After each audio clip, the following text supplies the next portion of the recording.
Welcome to another episode of Unspoken Truth. Listen, I'm Jave, and I hope y'all miss me because I missed y'all.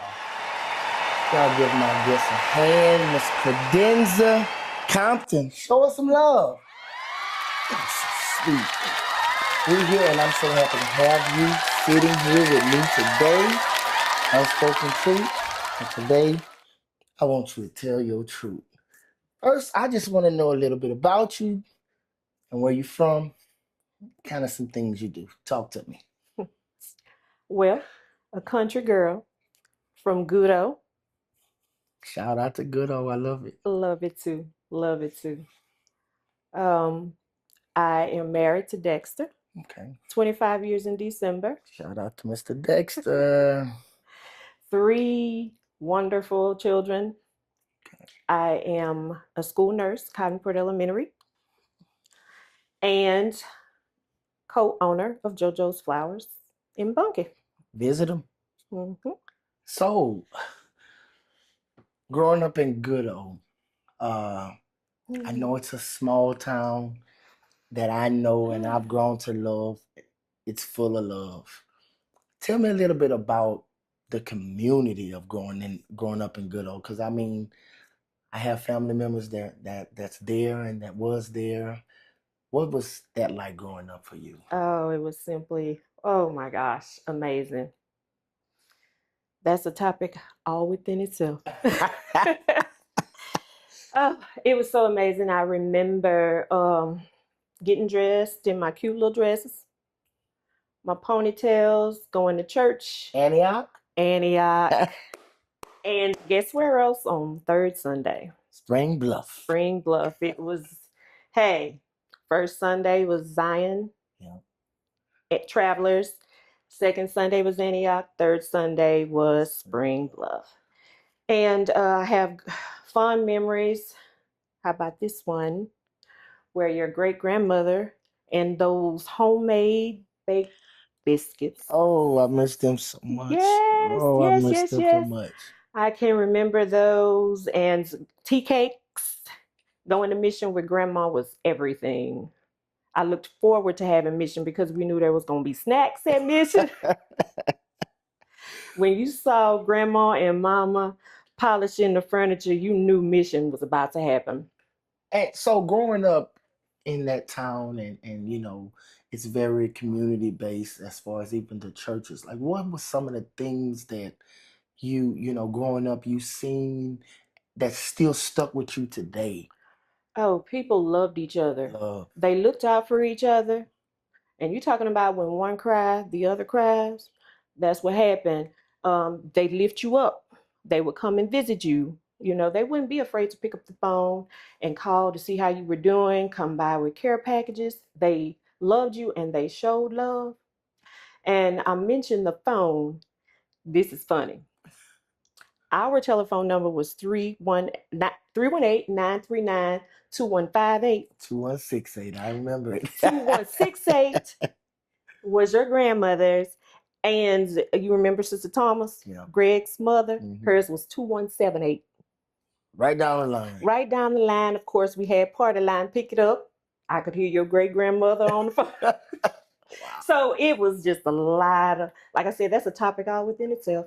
Do you think now, because you look at society right now and it's so much division. Like, do you think that a lot of the reason why things worked so well back then is because they not only depended on each other, but they loved each other, they looked out for each other?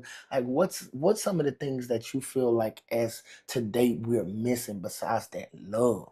Well, the time that our parents and grandparents put in with us, the quality of it.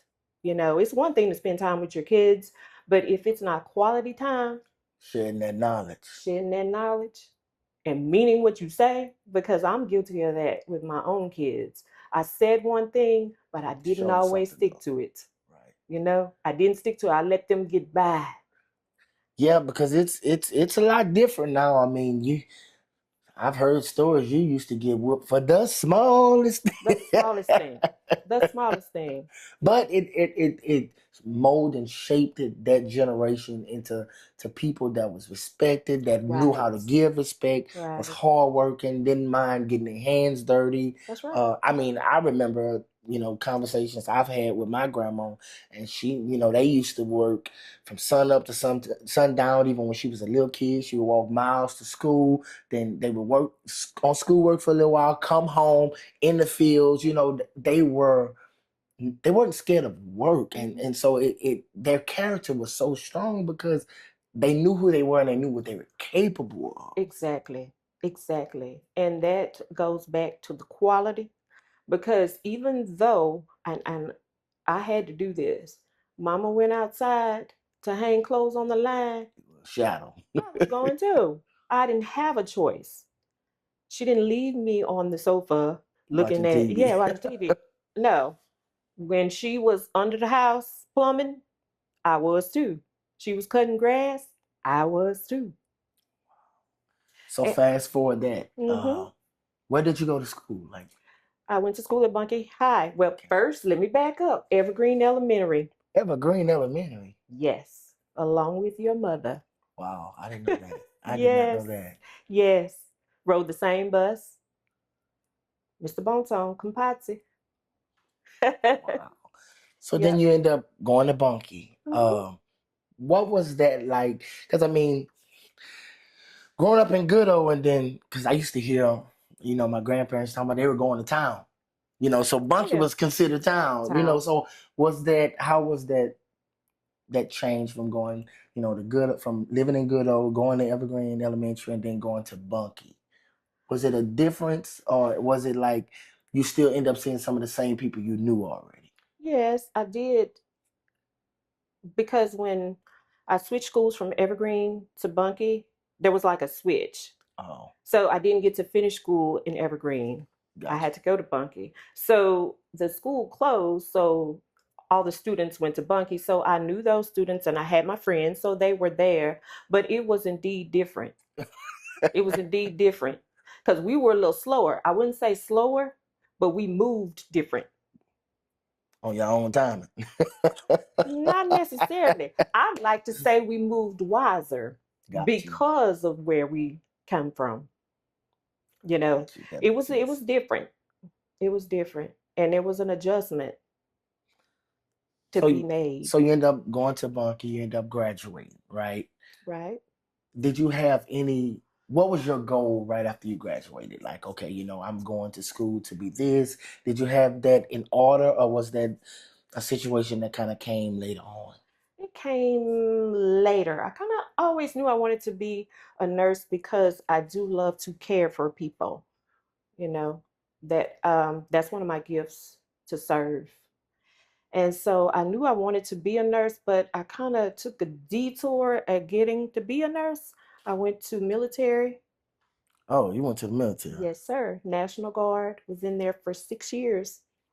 Got a dishonorable, Lord knows, an honorable Discharge. discharge to take care of Chrissy. So how was I didn't know that. How was that experience in the military back then, especially not only for Ooh. you know, African Americans, but a lady. hmm Like was it how was that situation? Well, it kind of took me by surprise too, because I can't say that that was something that I wanted to do. But my cousin, one of my first cousins, he is military, and oh my gosh, he lived and breathed. Okay. So he was like, this is going to pay for your school. You're going to, It sounds real good. yes. You're not going to be sorry. You don't have to enlist in regular army. Just do National Guard once a month and then 2 weeks in the year. And I was like, okay. So I did it, and it did pay for school. I did not have to pay for my schooling. I became a nurse. And so then, as years went on, and Chrissy was getting sicker, um, Yeah, let I me- was not able to fulfill that duty. So, So when you became a nurse, yeah. did that bring you fulfillment? Like was it, it? that's something that I knew this is what I want to do. I know this is my passion. This is going to fulfill me on my journey. Did nursing do that for you right Yes. away? Yes, it did. Mhm. Really? Yes, I love it. So after that, you end up. How long did you stay in the nursing field at that period of time? 1 year I did med surge, which is working in the hospital at Bunkie General. That was my first job ever. I did that for 1 year, and then for 14 years I did nursing at Head Start. Really? Yes, You liked it? loved it. Loved it. So do you feel like that was a place that you saw yourself staying, or you knew it was a possibility you would venture off? No, at first I thought that was a place that I'd stay. Okay, so fast forward, you end up venturing off. I'd venture off. What was the next move? Cosmetology school. What came into that mindset because I mean, to be a nurse, let's be honest, that takes time, that takes blood, sweat, and tears. You have to be dedicated, you have to put in that time, and you finished and you started. What happened, or did something happen that made you like, okay, you know what? I want to do something else. Mhm.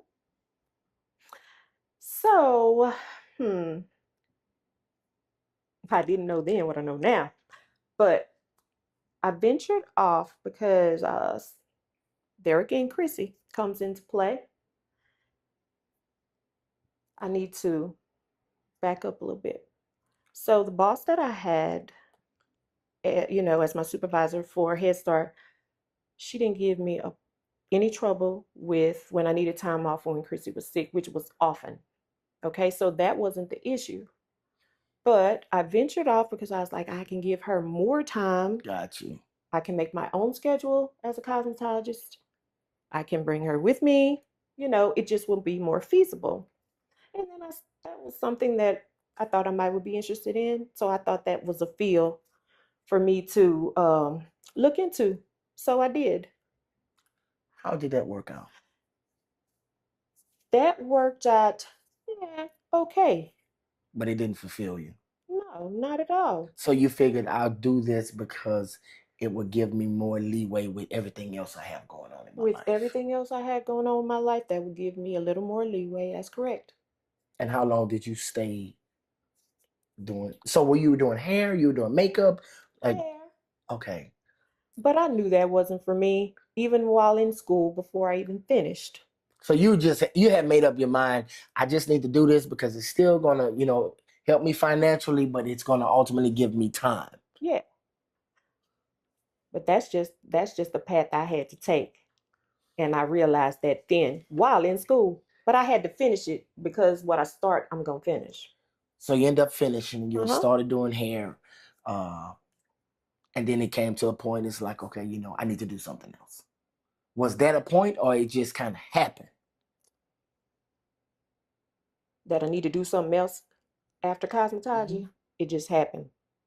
What exactly happened? All right. So September 2nd, Okay. 2015, that's what happened. My mother's birthday. Picked the kids up from the bus stop, went to flower shop to buy one rose because that's what we could afford. We probably could have did more, but I try to spend wisely. Uh, the owner asked if I was interested in doing that. Had no idea what she meant, so I asked her some more questions. We talked. That was in September. Come January, guess what? Business owner, just like that, Wow. So that blessing just pretty much fell in your lap. literally. Did you? So at this point, I mean, you was blessed with a business. Did you have a business mindset at that point, or it was something like, okay, yeah, I have this business. What I do with this? Not at all. Not at all. I would be the first to tell you. Did not have the business mindset at all. So it was trial and error from that point on. Trial and Started. error. Okay, so take me to that time period. You was just blessed with a business. Your first day of work. What is the thought process at this point? Like, what do I do?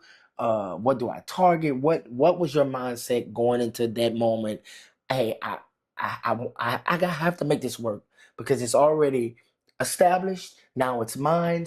I just need to push it forward. I need to give it that extra beat. What was that? What went into that? What went into that? Ooh, you know, with it just sitting in my lap like that, I had no clue. So I had to figure all that out as I went along. But I had family that helped with that a lot because I had no clue what I was doing.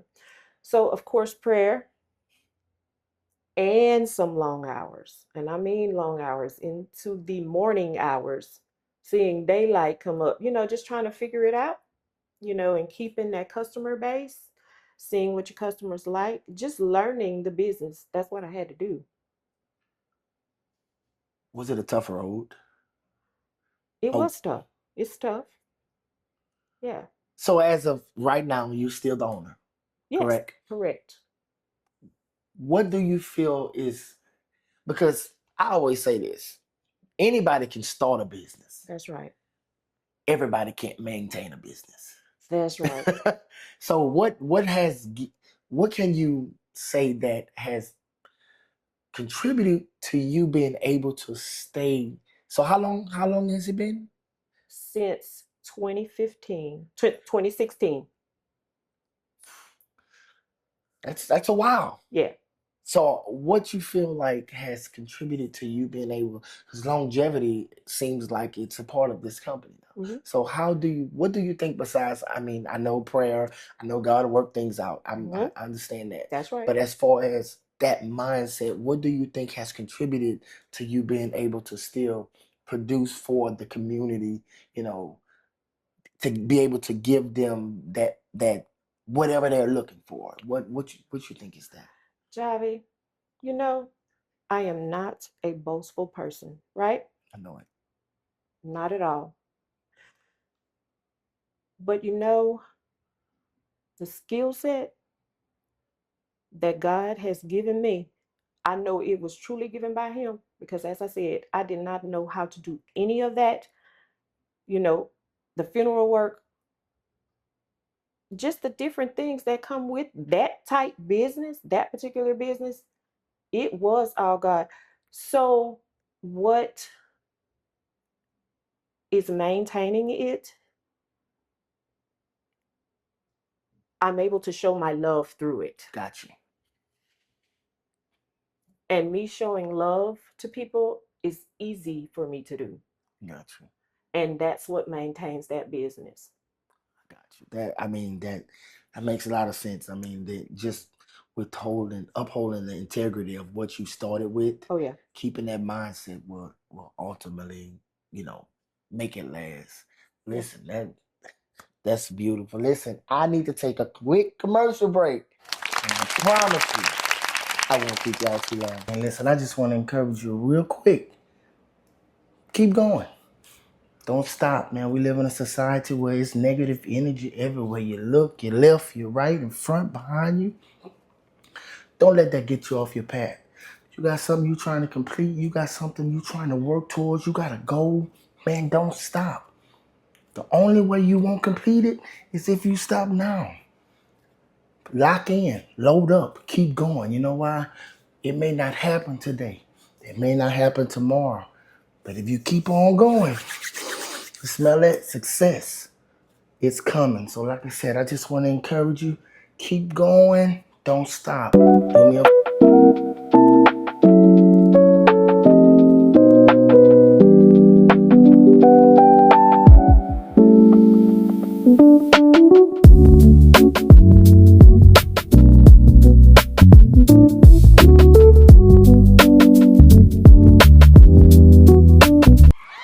welcome back. I hope I didn't keep y'all too long. Listen, we are still Unspoken Truth, and our guest, Miss Credenza Compton, y'all give her the love. That's so sweet. Love her. So before we left, we were discussing just how you end up with the flower company and just kind of some things that you were going through as far as getting yourself financially stable. Then you end up becoming a preacher's wife. Oh yeah. I've heard that that can be a tough task because not only do I have to, you know, deal with myself, I also have to constantly speak life into somebody else that's constantly speaking life into other people. So when he's empty, you have to pour into him, hoping that you still have something left for you. What was that like in the beginning? Because I've heard people say everybody can't be a pastor's wife. What was that like for you in the beginning as far as being that support system? Because I know you said, you're a natural giver. You love to serve. Was it a point in the beginning where it was like, okay, this is different, I have to adjust, or would you say it was just smooth sailing? Well, I would say I thought it was smooth sailing in the beginning. Okay. Elaborate on that. What I mean by that, it was like, oh yeah, you're right. It's easy for me to serve him and to help him in this ministry, in this role. I could be a pastor's wife. That shouldn't be too hard. But then as time progresses, it becomes hard Because you're also dealing with people. because you're also dealing with people. So then, So what do you do when a, especially a pastor have poured into other people and dealing with people? It's obvious you ain't gonna make everybody happy, right? correct. How is that for a pastor's wife having to see their husband tore down Yeah. after him trying to do the right thing and giving all he has? How does that impact a pastor's wife? Oh, it makes you angry. I get angry about that, because my husband, speaking on talking about Dexter here, um, I know what he delivers. I hear him every Sunday. You see him putting in the work at home. And I see him putting in the work at home. And what he delivers in church on a Sunday is straight word, Quality. quality.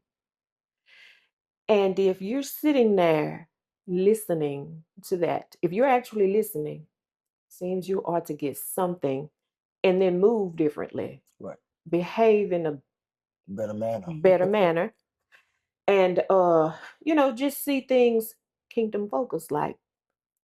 But when you meet the opposition in that, you're like, what's happening here? So it tends to make you angry. But then when I know I have to be kingdom focused, I have to say away with anger and get my mind right. Right. And that's not always easy to do. Has it ever been a point in your life where you struggled all week long, Monday through Saturday, and Sunday came and you had to wear a smile? Does it get to a point where it's hard to do? I mean, what is the mindset of having to, because you being a pastor wife, I hate to say it, but you're looked at differently. Right. You need to smile. If you ain't smiling, then now people are talking. So what goes into that? Like that seems like that can be really hard at times. It is really hard. And I have had people tell me, um, you're not okay today, you're wearing it. I try really hard not to, but sometimes, You're human. yes, I'm human, and life be lifing. You hear me? And so sometimes I can't put on the act of I'm okay because really I'm not. Even so much as at one point in the service, we don't do this anymore, but we had this part in the service where you would go around and greet everybody. Couldn't even do it. Couldn't even do it. You know what I would do? Go in the pastor's study until that part of the service was over. And then, Return. if it was that bad of a day, right at the benediction, pick up my bag out the door because that's the best I could do. I felt like that was better than the congregants seeing my Gotcha. face, my facial expression, especially when I knew I was wearing it. I could feel, you could feel when you're wearing it, Your facial expressions would tell it You could all. tell it all. And sometimes I just could not put on that smile. I couldn't pretend. I'm not good at pretending either, by the way. So is it? I mean, because dealing with that, I mean, how does mentally what does it do? Because I mean, if you have to do this, I mean, because you have multiple services during the week, maybe mission, prayer meeting, Yeah. Sunday school, then you have regular service, and unfortunately, no matter what happens in that church, eyes are on you Hmm. because you're considered leadership. So mentally, how does that weigh down on a person just to have to? Because I hate to say it, you almost looked at like you have to be perfect, Right. knowing no one's perfect, but you still have that badge on you to where you have to look like everything's good at home, everything's good at work, Hmm. everything's good around you, That's right. knowing that you're still human and you still have trials, tribulations, but I have to wear this because everyone's around. Hmm. Mentally, what did that do to you? Hmm. Burdens. It's burdensome. Hmm. Like who's gonna carry it? Me alone. What were some of the things you felt like you did? Because I mean, burdens, you carry enough of them, anybody will fall. What were some of the things that you did to just because at that point you weren't trying to get rid of the burdens, you were just trying to get some relief I want to get some relief. from anywhere. What were some of the things that you depended on to get you that relief? In the ministry you're referring Mhm. to get me some relief from the burdens. Honestly, honestly, I did not know where to channel that energy. Mm, Honestly, I did not know. you just barricaded it. I barricaded it. I'm being honest. So when that time came, because anything you barricade for a while, Uh-huh. it's coming out of the barricades because you're just stacking it. When that time came, how traumatic was it? Was it did Almost you blow up? self-destructing. That's what I was wondering. Mhm. Yeah. Yes. So did you because everybody handles trauma differently. Everybody handle was that a shutdown? Because I know I've been to that point to where when I, you know, barricaded everything else, I just shut down, nothing else exists. Hmm. Was it a shutdown or was it a crowd? Was it a, you know, what went into that coping mechanism as far as you being able to because you're still here. Uh-huh. So that means you made it. Yep. And I'm here to stay. That means you made it. What was what was the point that you knew, okay, I have to change something. I can't live like that. What was the point? The breaking point.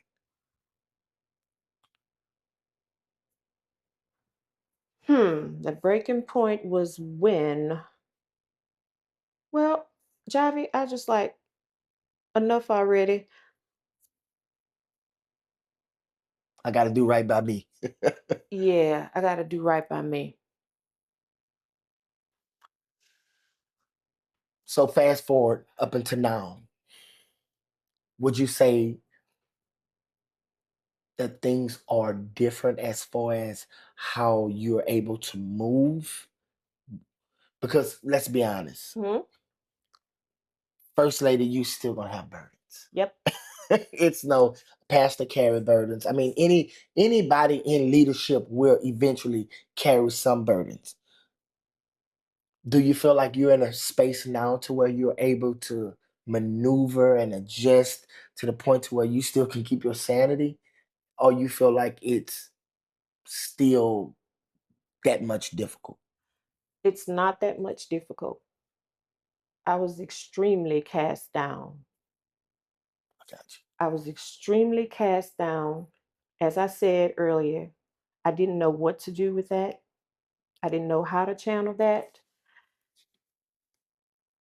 You know what helped me? Therapy.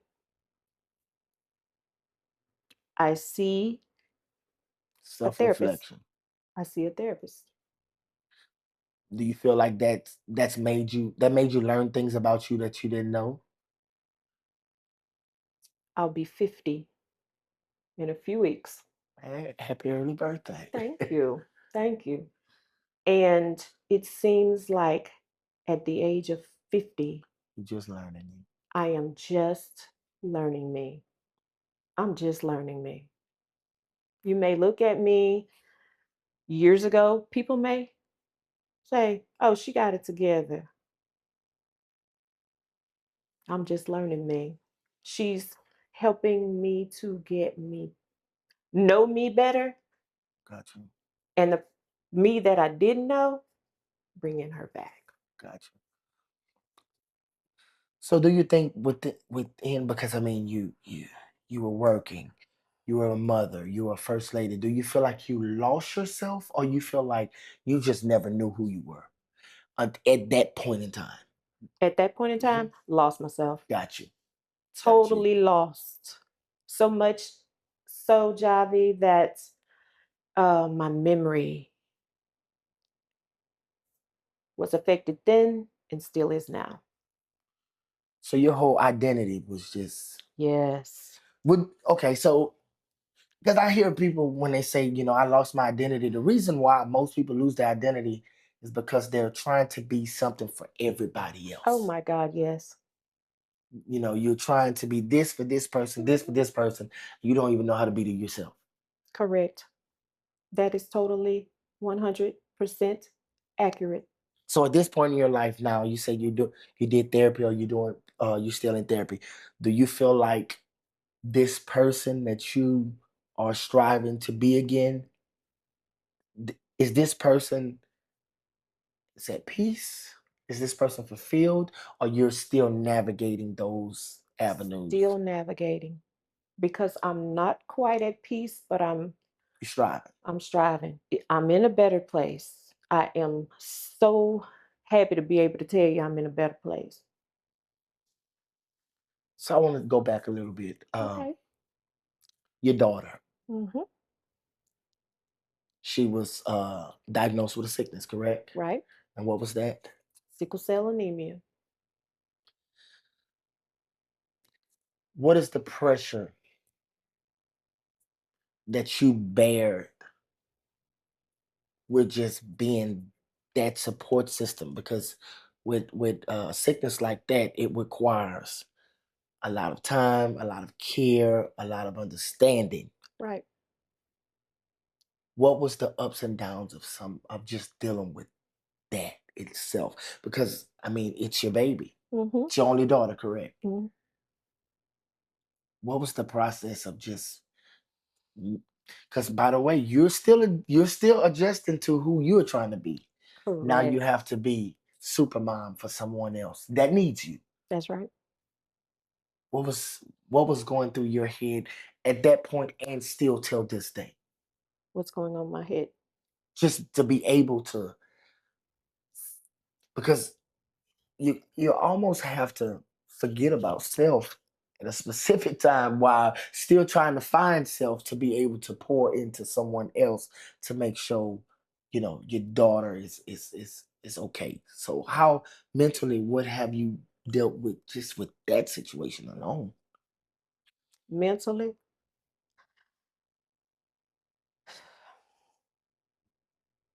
wow. Just the feeling of being, I feel lost because I can't fix it. Got you. No control over it. No, and I'm a fixer. Well, I try to be, but I'm learning in therapy. Can't fix everything. No, and don't try. Help me understand the things I can't change. And don't try. But when looking at Chrissy, it's hard not to try. And with her being an adult, it's even harder because she wants to adult and she's doing a great job at it, at advocating for herself. But Still so much involved. it's still so much involved. Um, Javi, the emotions are many. Where that is concerned, there again, the anger, hurt, Emotions loneliness, galore. emotions galore, frustrations, um, all kinds of toxic emotions. There again, that you just don't know where to channel them to. Do you think by being so connected as far as a family, because I mean, let's be honest, I always say it's you today, but it may be me tomorrow. Mhm. What part does being connected as a family play into having to support a specific loved one during, you know, trials? Like, because I know y'all close family. Mhm. Is it of everybody just pitch in and do what we can just to be able to, be there? It's not quite like that. It's quite complex. It's quite complex. Um, I'm gonna say this before I answer. Um, I say I don't know how to channel some of those emotions. I have to take that back. One way that I do channel them is I write. And when I write, I Release release. So some of those writings, or release. You don't want to read them after. yeah, I do. Yeah, I Nobody do. nobody else want to read them. I would like them to, but I'm afraid some feelings might be hurt if they Gotcha. do. So Dexter encouraged me to not rewrite, but when he mentioned that, I thought I would write differently. And so I have I think two or three that I posted on Facebook. They're kind of lengthy, but those are some that I wrote differently so that they can be readable Got you. for the public, but some of the others aren't so readable. So do you feel like that's by you being able, because the thing about it is, let's be honest, it could be things that need to be said, but it may not be received. So do you feel like writing it helps you just release it, as far as even though someone may not see it, I got it out of me. Yeah, I find that it helps at the moment, and to go back and read them, it helps. Um, and I actually wanted to share some of those with you, but I don't have them. But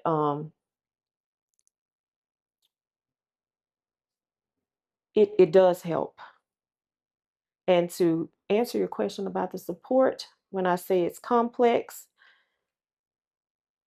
I'm just going to be honest. I can count on one hand how many family members will actually, I mean, you can support with prayers, you can support with a call, but sometimes Yeah. we need to More is see you. required. Yeah, more is required. Presence. I would love to see you. I would love for you to come and sit with us in the room. I would love that. But Javi, believe it or not, that's not what happens. I can count on one hand how many people will do that. They know who they are because they are the same people. They are the same people. And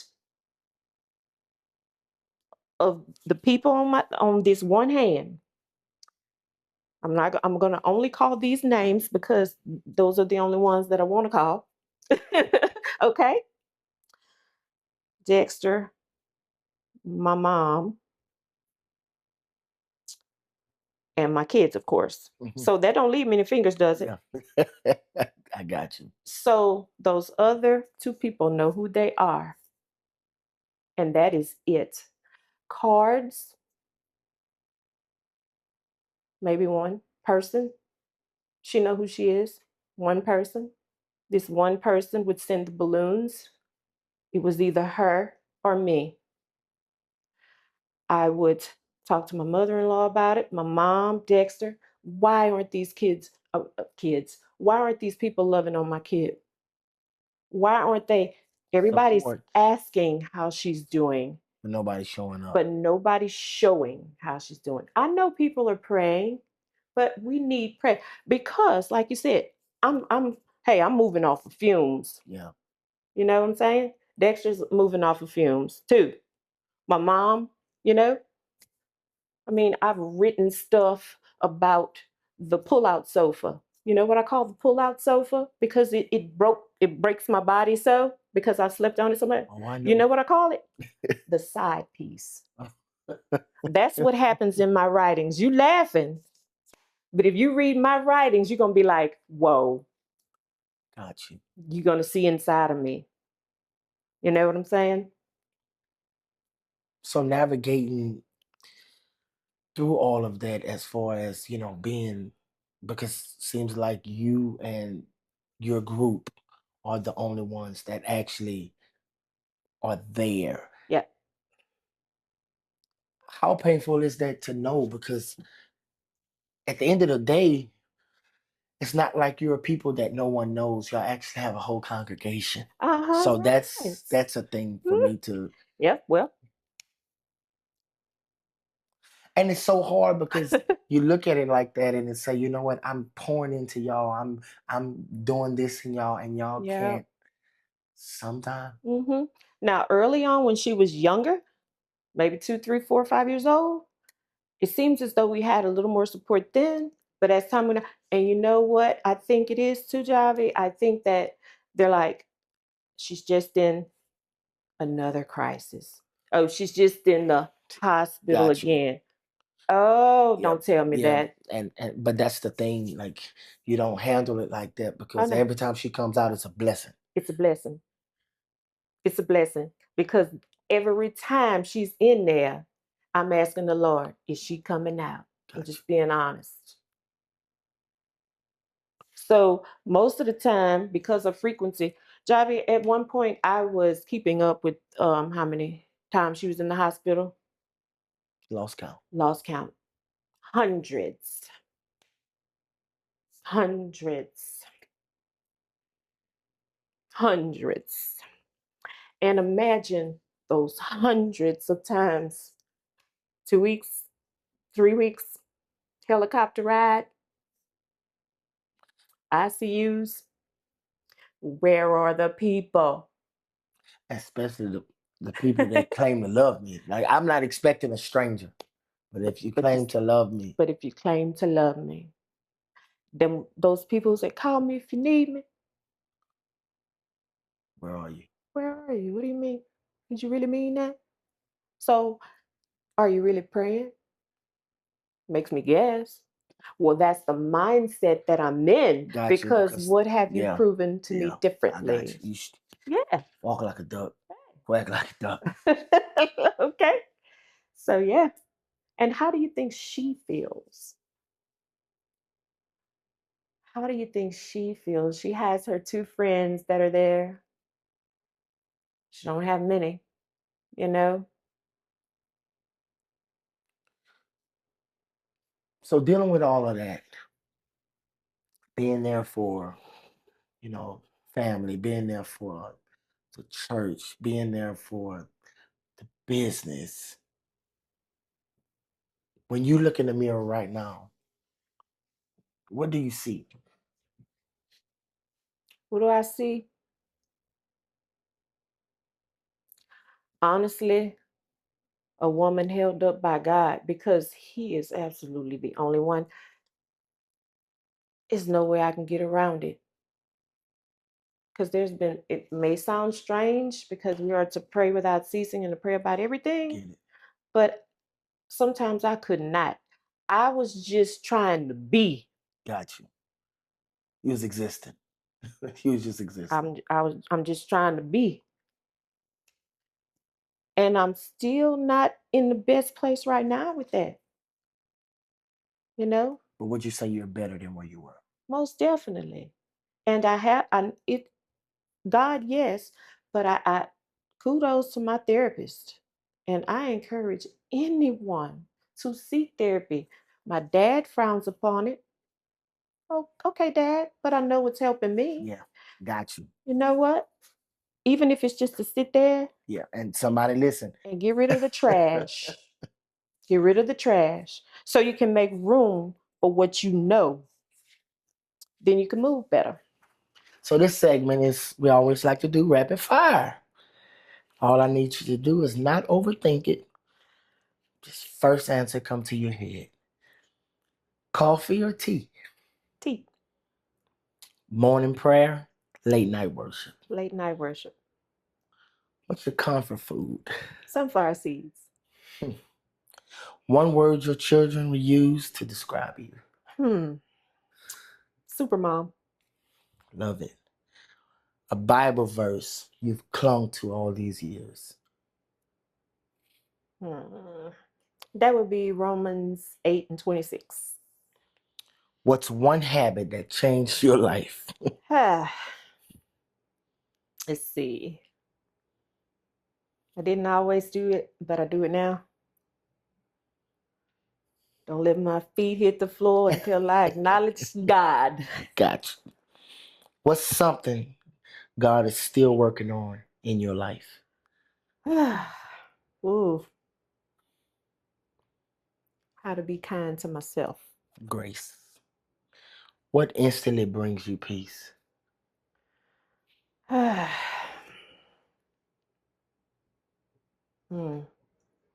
Knowing that the Lord has my back. I love it. I I love do it. I too. love it. I do too.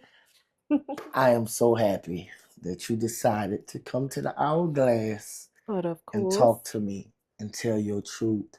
I truly admire your strength, your thank you. courage, and I want to encourage you to keep on going. Thank you. What I want you to do now is look in that camera and talk to your younger self. I would say to my younger self is to extend to yourself the grace that you extend to others and to use the power and authority that God has given me. That's what I would say to my younger self.